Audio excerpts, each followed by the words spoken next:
Hello बच्चों, hello भैया। भैया। आज हम पढ़ेंगे चैप्टर 7 10th क्लास का कोऑर्डिनेट ज्योमेट्री। तो यहाँ मैं आपको कुछ बेसिक चीजें बता देता हूँ जो कि बहुत ज्यादा इंपॉर्टेंट है।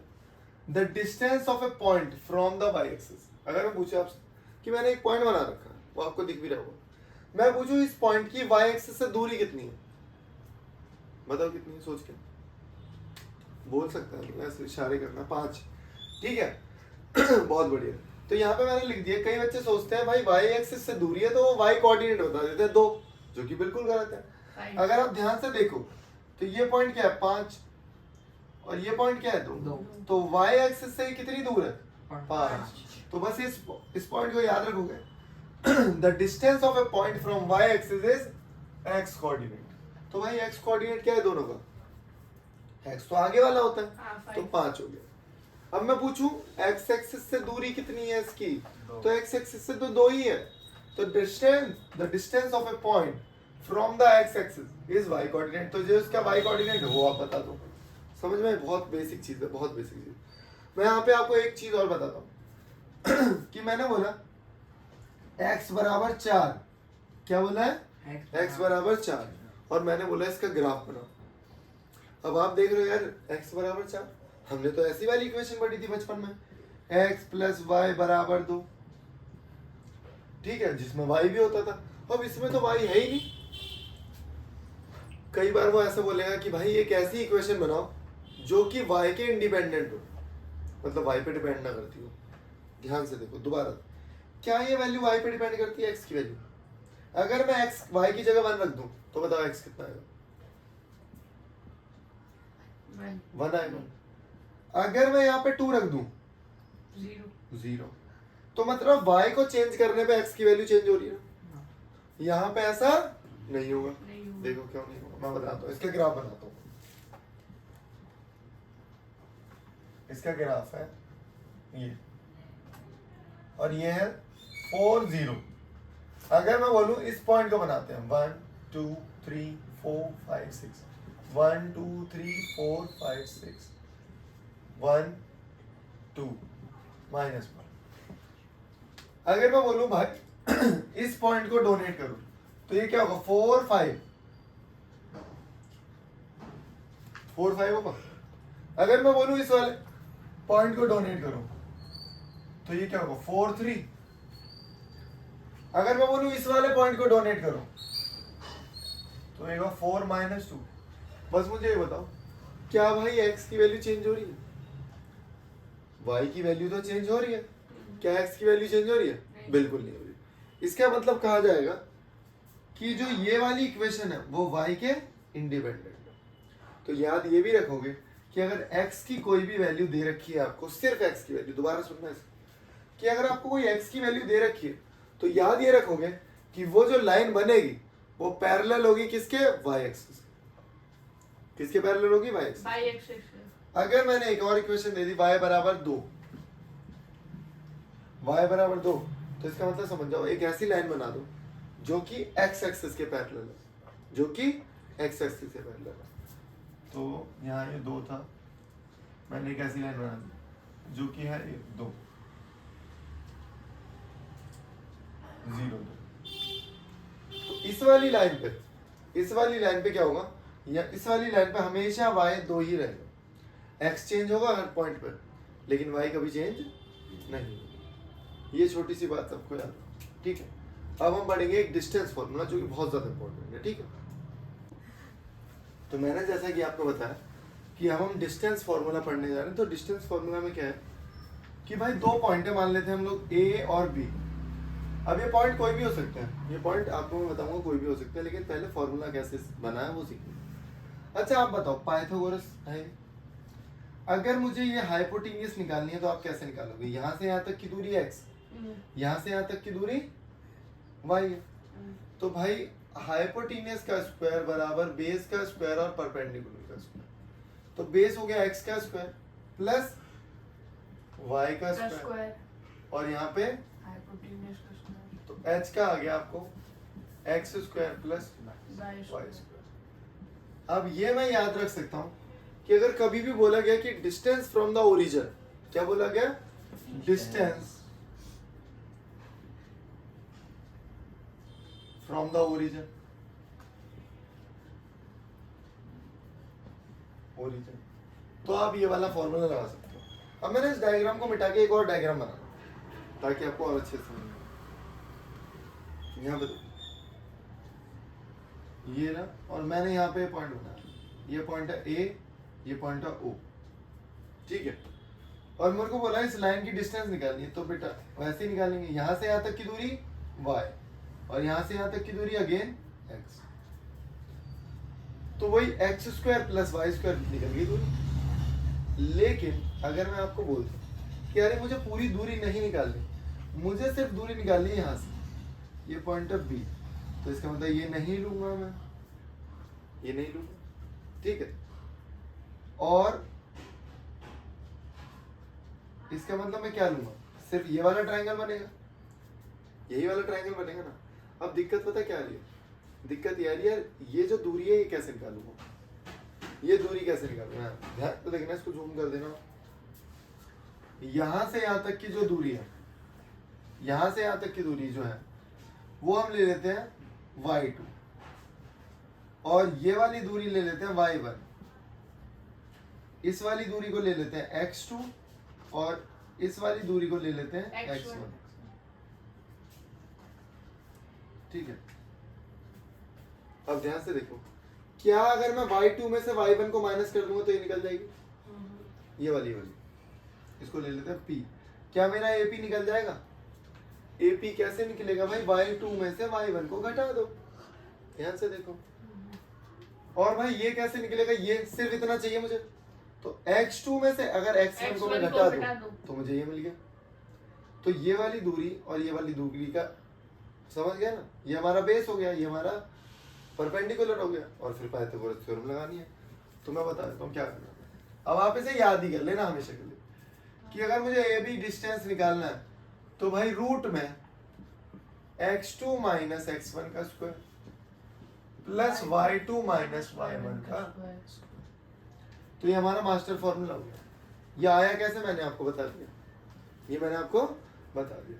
तो ये हमेशा हमें याद रखना, ये कभी भी दो पॉइंट है, दो पॉइंट आपको दे रखे हैं, मान लो ये दे रखा है ए और बी, यहाँ के कुछ ना कुछ पॉइंट दे रखे होंगे आपको, 2 3 4 5। तो भाई ये है x1, ये है y1, ये है x2, ये है y2। अब छोटे बच्चे तो हो नहीं जो मैं फॉर्मूला पुट कर रहा हूँ, y यहाँ पे y2 की वैल्यू रखोगे x2 की, यहाँ पे x1 की, यहाँ पे y2 की, यहाँ पे y1 की, आ गया आंसर, ठीक है। तो एक दो क्वेश्चन है जो मैं कराता हूँ, पहले तो एनसीईआरटी के क्वेश्चन करोगे सबसे पहले, ठीक है, उसके बाद थोड़े से नेक्स्ट लेवल के क्वेश्चन करेंगे, ओके।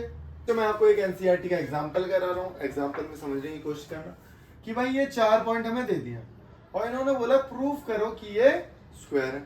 तो हम लोग देखते हैं, पहले पॉइंट बनाएंगे। तो जब मैंने पॉइंट बनाए, ए पॉइंट्स बनाए मैंने ABCD, ठीक है। अब इनके नाम भी लिख देता हूं मैं, इसका नाम है 1 7 2 4 -1 -1 -4 4, ठीक है। साइलेंट कर दो। तो मैंने यहाँ पे देखा, बहुत बेसिक चीज, बहुत बेसिक चीज है। सबसे पहले स्क्वायर को प्रूफ करने के लिए पहली प्रॉपर्टी क्या है, सारी साइड्स बराबर होनी चाहिए। तो सारी साइड्स बराबर करते हैं हम लोग, प्रूफ करते हैं कि भाई सारी साइड क्या बराबर है। तो इसका मतलब पहले मैं ए बी की डिस्टेंस निकालूंगा, और आप बताओ ए बी की डिस्टेंस कैसे निकलेगी, ए बी की डिस्टेंस कैसे निकलेगी। अब ना x2 minus x1 y2 minus y1। अब आप किसी को भी x1 ले लो, किसी को भी y1 ले लो, कोई फर्क नहीं पड़ता भाई। हाँ, क्योंकि मुझे चाहिए उन दोनों का डिफरेंस, उन दोनों का डिफरेंस, और उसके बाद स्क्वायर करना है तो वो पॉजिटिव हो जाएगा, है ना। तो आप इसमें से इसको माइनस करो या इसमें से इसको माइनस करो, बात एक ही, ठीक है। तो 4 में से 1 गया 3। अब यहाँ पे अगर 3 आता है या -3 आए तो कोई फर्क पड़ रहा है क्या, स्क्वायर करना है अपने को। तो भाई 3 आया, 3 का स्क्वायर 9 लिख रहा हूँ सीधे। 7 में से 2 माइनस करो या 2 में से 7 माइनस करो, बात एक ही है। तो बताओ क्या आएगा, 5 25, बहुत बढ़िया। तो भाई ये आ गया √34। ये कितना आएगा 5। यहाँ पे मैंने ये दोनों पॉइंट लिए हैं, तो ध्यान से देखना, मैंने बोला इन दोनों के बीच की दूरी निकालनी होती है हमेशा। अब एक बात बताओ छोटी सी, 4 है और -1 है, तो इन दोनों के बीच की दूरी कितनी होगी? 5 होगी। बहुत बढ़िया, क्योंकि 0 से लेके 4 तक की दूरी हो गई 4, और यहाँ भी -1 है, तो -1 से 4 की दूरी क्या हो गई? 5 हो गई। तो या तो कॉमन सेंस भी लगा सकते हो, नहीं तो माइनस तो करना आता ही है ना। यहाँ लिखो 4 माइनस -1, तो ये हो गया 5। तो यहाँ पे आएगा 5, 25 और यहाँ पे √34 अगेन 25 प्लस 9 √34। ये कितना आएगा? 3, और ये 9 प्लस 9 √34। ये √34। अब बच्चों को लगता है कि भाई हो गया काम, कि स्क्वायर तो प्रूफ हो गया, लेकिन अभी भी एक कमी। अब एक बात बताओ भाई, ये अगर रोम्बस होता, अगर मैं ये रोम्बस बना दूं, मैं ऐसा बना देता हूँ फिगर, क्या इसकी सारी साइड सेम नहीं है? तो स्क्वायर के लिए एक प्रॉपर्टी और होती है, बताओ क्या? 90 डिग्री। अब या तो मैं 90 डिग्री प्रूफ करूं, उसके लिए अगर मैं 90 डिग्री प्रूफ ना करूं, तो मुझे पता रोम्बस के ना डायगोनल बराबर नहीं होते, लेकिन स्क्वायर के डायगोनल बराबर होते हैं। तो मैं एक काम और करता हूँ, यार डायगोनल और प्रूफ कर देता हूँ, मैं डायगोनल और प्रूफ कर देता हूँ। ओके, मतलब मैं AC और BD और निकाल लेता हूँ, अगर वो बराबर आ गए तो स्क्वायर, फिर तो कोई रोच चाहिए नहीं, कुछ करना ही नहीं है। ठीक, तो सबसे पहले आप इसे नोट करोगे, नोट करने के बाद वीडियो पॉज करा करो, नोट करा करो, समझा करो कि क्या करवाएं, उसके बाद सेकंड स्टेप पे जाया करो। ठीक है, ये बहुत ज़्यादा जरूरी है। ये नहीं कि मूवी की तरह चल रही है और देख रहे हैं, खाना भी खा रहे हैं, नहीं, तरीके से पढ़ना, जब ही इफेक्टिव होंगी ये वीडियो। तो अब देखना, यहाँ पे मैंने क्या AC और BD निकाला।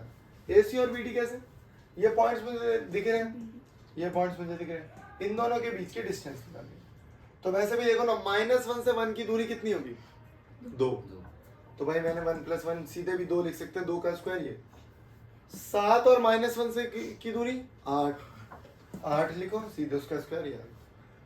फिर उसके बाद BD की डिस्टेंस निकालनी आपको आती है यार, फॉर्मूले में पुट करनी है और कुछ भी नहीं।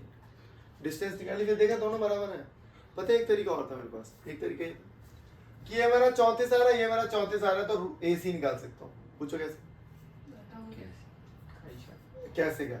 इसका स्क्वायर प्लस इसका स्क्वायर, है ना? वो भी एक तरीका है, लेकिन ये तरीका आसान है क्योंकि बुक में दे रखा है, तरीके तो बहुत होते हैं।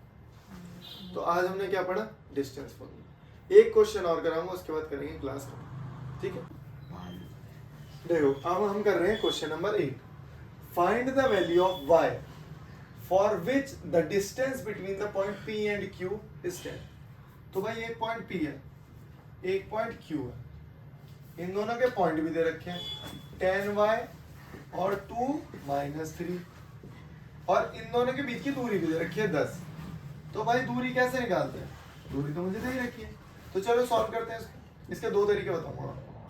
सबसे पहले 10 में से 8 गया, 10 - 2, मैं फॉर्मूला नहीं लिखूंगा बार बार, हमेशा याद रखो, x2 - x1, y2 - y1। अब आपको लगेगा y2 - -3 का स्क्वायर, तो भाई सीधे 8 लिख दो। क्या ये 8 है? क्या मैं 8 का स्क्वायर 64 लिख सकता हूँ? क्या मैं यहाँ पे लिख सकता हूँ y + 3 का स्क्वायर, यहाँ पे 10। अब फिर रूट को हटाने के लिए स्क्वायरिंग बोथ साइड, भाई ये 10 का स्क्वायर कितना होगा बताओ? 100, 64 प्लस y + 3 का स्क्वायर, इसको इधर लेके आओ, बचेगा 36, y + 3 का स्क्वायर। अब यहाँ से ना मैं आपको 2 तरीके बताता हूँ। 2 तरीके क्या है? पहला तरीका ये है, बेसिक तरीका, a का स्क्वायर b का स्क्वायर 2ab, वो लिख देता हूँ।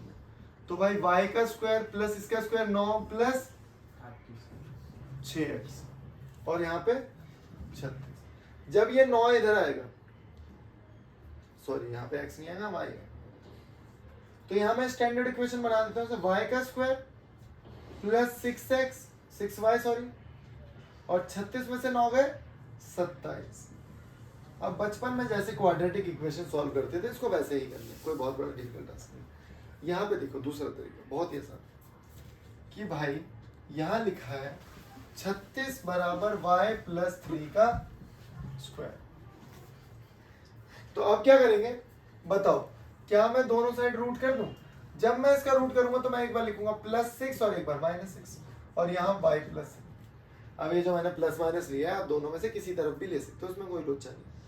अब एक बात बताओ, अगर मैं लेता हूं y प्लस 3 बराबर 6 और y प्लस 3 बराबर माइनस है, इसको उधर भेजो तो y की वैल्यू कितनी आई 3, उसको उधर भेजो तो y की वैल्यू कितनी आई माइनस। तो y की मेरे पास 2 वैल्यू होगी, y की मेरे पास 2 वैल्यू होगी। ठीक है, बस हो गया, कुछ कोई डिफिकल्ट टास्क नहीं। तो सिर्फ हमें ये पढ़ना है, दोबारा से समझना है, दोबारा से समझना बहुत इंपॉर्टेंट क्वेश्चन है। मैंने दोनों तरीके बता दिए आपको, एक ये तरीका और ये तरीका भी बहुत आसान था, लेकिन बच्चे इसको नहीं करते, उन्हें याद ही नहीं रहता। तो आपको क्या करना है, डिस्टेंस फॉर्मूले के सारे क्वेश्चंस करने हैं बहुत अच्छे से। कोई डिफिकल्टी आए तो आप मुझे कमेंट में लिख सकते हो, मैसेज कर सकते हो, ठीक है। तो आज की क्लास यहीं समाप्त हो रही है। अब हम करेंगे नेक्स्ट क्लास में सेक्शन फॉर्मूले, ओके। तो देखो बच्चों, यहाँ पे मैंने क्वेश्चन नंबर 7 कराया है, क्वेश्चन नंबर 7.1 का find the point on x axis. तो भाई ये हमारी एक्स एक्सिस होती है, तो यहाँ मैंने ले लिया ये कोई भी पॉइंट होगा, मेरा एक्स 0 मुझे पता ही नहीं। Which is equi distance from point, 2 point है, एक है, कुछ भी ले सकते हो आप, मतलब आप ये मत सोचना कि ये पॉइंट यहाँ कैसे बनेंगे, ये तो कहीं और बनेंगे, लेकिन मैं आपको समझाने के लिए बता रहा हूँ बस। और ये -2 और 9, इसका मतलब अगर मैं इसे मान लूँ O, तो AO बराबर OB, ये इनका कहने का मतलब, AO बराबर OB। तो यहाँ से यहाँ तक की डिस्टेंस निकालूंगा, पहले मैं डिस्टेंस निकालूंगा x -2, लेकिन ये प्लस हो जाएगा, पूछो क्यों? क्योंकि वो ऑलरेडी माइनस है। 9 में से 0 गया 9 का स्क्वायर, OB x -2 का स्क्वायर प्लस 5 - 5 का स्क्वायर। ठीक है, अब आप इसे करो सॉल्व, ओके। अब सॉल्व कैसे करोगे? पहले तो स्टेप ये है स्क्वायरिंग बोथ साइड। तो जब आप स्क्वायरिंग बोथ साइड करोगे तो क्या होगा, ये हो जाएगा x + 2 का होल स्क्वायर प्लस 81 लिख दो, और x - 2 का होल स्क्वायर और यहाँ पे लिख दो 25। अब जैसे बचपन में a का स्क्वायर b का स्क्वायर 2ab, a का स्क्वायर b का स्क्वायर 2ab सॉल्व करते थे, करो। अब यहाँ पे रोक दी वीडियो, अब हम सॉल्व करते हैं। तो बताओ, a का स्क्वायर प्लस b का स्क्वायर प्लस 2ab, तो 4x आ जाएगा। देखते रहो, चेक करते रहना, सही लिखा है? बिल्कुल देख रहे हो अच्छे से। a का स्क्वायर प्लस b का स्क्वायर प्लस 4ab प्लस 25। तो भाई क्या x स्क्वायर से x स्क्वायर कट जाएगा, 4 से 4 कट जाएगा। अब बता तू, 81 में से 25 गए, कितने बचेंगे? तो देखो बच्चों, यहाँ पे क्या बेसिक चीज मैंने पहले ही लिख दिया, a का स्क्वायर b का स्क्वायर 2ab, फिर मैंने 81 ऐसे ही उतार दिया, a का स्क्वायर b का स्क्वायर 2ab। ये याद रखोगे कि स्क्वायर जब भी करते हैं तो नेगेटिव नहीं लगाना, कभी भी स्क्वायर के टर्म कभी नेगेटिव नहीं होते। क्या भाई x स्क्वायर से x स्क्वायर काट दूं? क्या 4 से 4 काट दूं? जब ये -4 इधर आएगा तो क्या ये 8 हो जाएगा? जब ये 81 उधर जाएगा तो ये माइनस में हो जाएगा। क्या है सही में 56 बचेगा? सही है, ठीक है। तो x की वैल्यू क्या मैं -7 लिख सकता हूँ? तो मेरे को जो पॉइंट मिला -7 और y मेरा 0 था, ठीक है। तो मेरे जो पॉइंट की मुझे तलाश थी वो क्या है, ये। ओके, ये क्वेश्चन बहुत आसान है, कुछ भी नहीं है।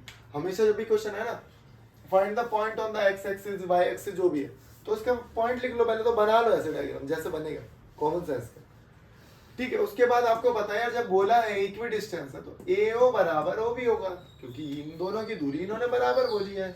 यहाँ पे लिखा है इक्वी डिस्टेंस, तो यहाँ मैंने लिखा है इक्वी डिस्टेंस का फॉर्मूला लगाया, distance formula, squaring both side करी। बाकी कैलकुलेशन है, और कैलकुलेशन बहुत आसान होने वाली है। स्क्वायर वाले जो गंदे गंदे टर्म है वो वैसे ही कट जाएंगे, बाकी सॉल्व करना है उसको, ठीक है। हो गया क्वेश्चन।